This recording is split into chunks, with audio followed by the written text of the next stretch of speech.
I'm Elizabeth at A Literary Princess, and welcome to my final Victober vlog. I can't believe that we are here on Saturday, October 25th, I believe, and that there is less than a week of Victober left. I'm always so sad at the end of Victober because I just want it to last forever. But I'm going to thoroughly enjoy the last week. So I am reading The Vicar of Wrexhill by Frances Milton Trollope currently. I am into the second volume, around 40% of the way through the whole book, and enjoying it still. She's very harsh on evangelicalism. Like, I was like, oh, geez, you really don't like this. Okay. But I am interested to see what happens. The vicar himself, Mr. Cartwright, continues to be incredibly shady and introduces incredibly shady people into the lives of the Mowbray family. So we'll see what happens. I am also going to start Mr. Harrison's Confessions by Elizabeth Gaskell. This is a novella, only about 100 pages, and I think I'll probably finish this today. It is just about noon right now, 12:30. This is going to count for the challenge of Not a Novel, which is Katie's challenge, on my bingo card. And after that, because that will complete my Victober TBR, this and The Vicar of Wrexhill. So after that, I think I'm going to pick up some Margaret Oliphant works that I have. I have a few short works by her, and then depending on when I finish The Vicar of Wrexhill, I might also pick up The Ladies Lindors. So I will update you when I have done some reading.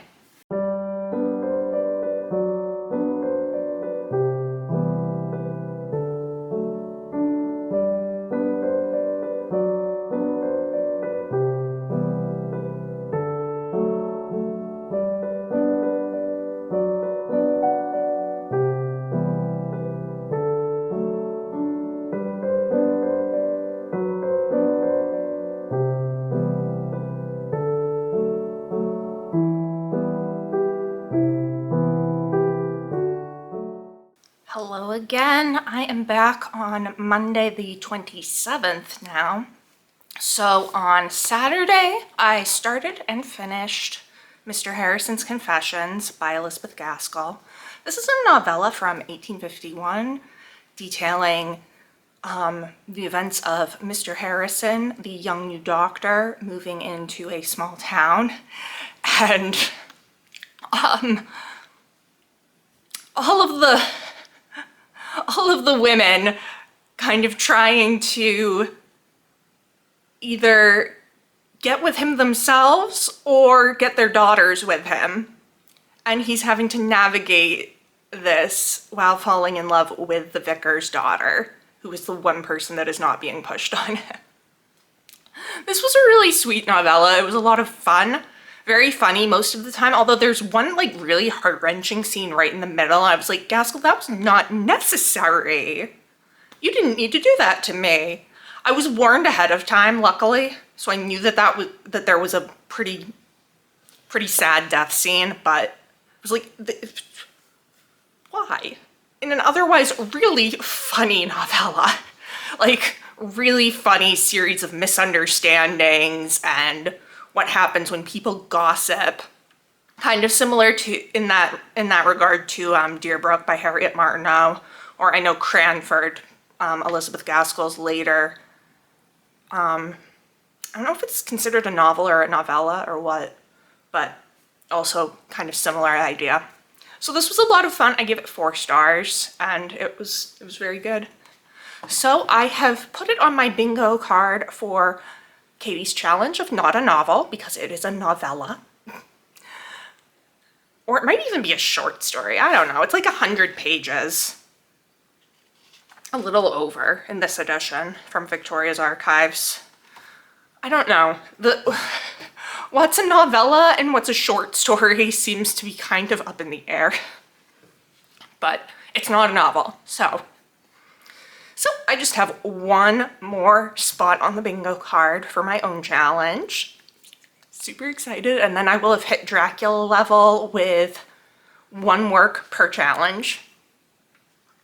I have not read any more in the Vicar of Wrexhill since I talked to you last.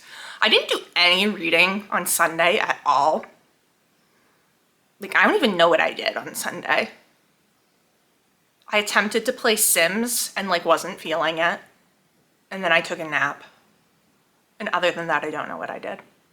But that's what Sundays are for, right? So hoping to make more progress on the Vicar of Wrexhill and possibly start on some Margaret Oliphant novellas that I have, also from Victoria's archives. They're up here. Should I grab them? Probably. So I've got this bind up of The Mystery of Mrs. Blencarrow and Sons and Daughters. I have read The Mystery of Mrs. Blencarrow already, but I have not read Sons and Daughters. And it is fairly short, I think. Yes.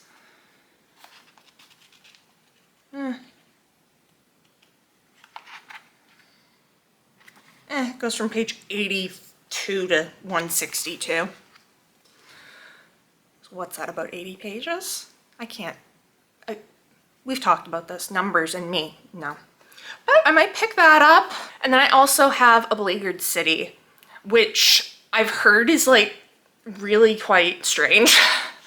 And this is more of a, I guess, a novella length than a short story. And I know that like dead people come to life or something is my understanding. It's one of her stories of the seen and unseen. And it just sounds very strange. I've heard it's really good.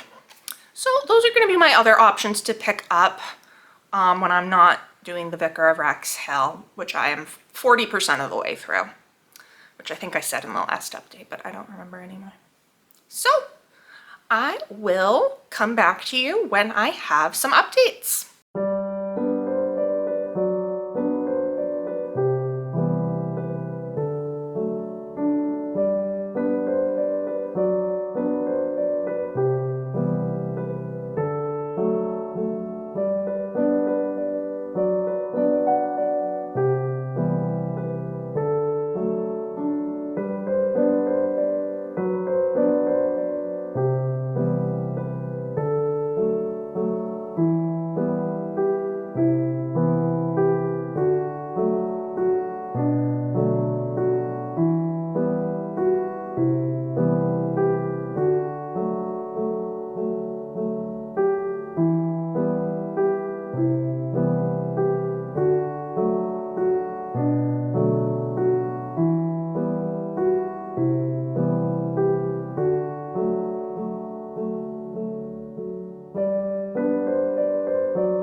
Hello again. I am back on Friday, October 31st. It is the final day of Victober, guys. I can't believe how quick this month has gone by. So, you saw me get a little bit of more Victober book mail. I ordered myself a copy of Lady Jane by Margaret Oliphant from Victoria's archives. This is one of their most recent additions to their catalog. Very excited to get to it. I was thinking maybe of picking it up this afternoon, but I'm like, I don't have time. I need to clean. I potentially have my sister-in-law coming over, and this apartment is not fit to be seen. So I need to do that, and I've got a bunch of other household stuff to do. So I'm like, I don't think I'm gonna get to read on my final day of Victober, but that's all right because last night I finished The Vicar of Wrexhill and I really enjoyed it. I thought it was quite good. It did not go where I was expecting it to go in some ways. I think I've been reading too many sensation novels. So I was expecting certain things to be a bit more dramatic than they were, but it was really good. She's so harsh on evangelicalism. Katie and I were talking a bit about it over on Voxer, and we were like later books like from Anthony Trollope or Margaret Oliphant, like they're kind of lightly poking fun at low church practices. And like even though Katie was saying Anthony Trollope is pretty clearly like high church, and he's poking fun at low church, but he's not like portraying them as completely malicious. And Margaret Oliphant actually like seems to have more low church sympathies, like poking fun a little bit, but like certainly they're not malicious. They're actually all quite nice people.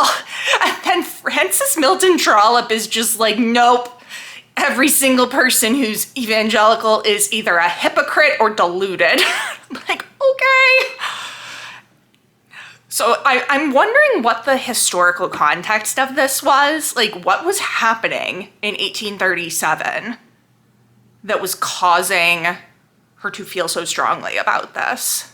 Because I don't know. I don't know much about very early Victorian, like, religious politics. I don't know much about religious politics in general, but definitely not from the early period.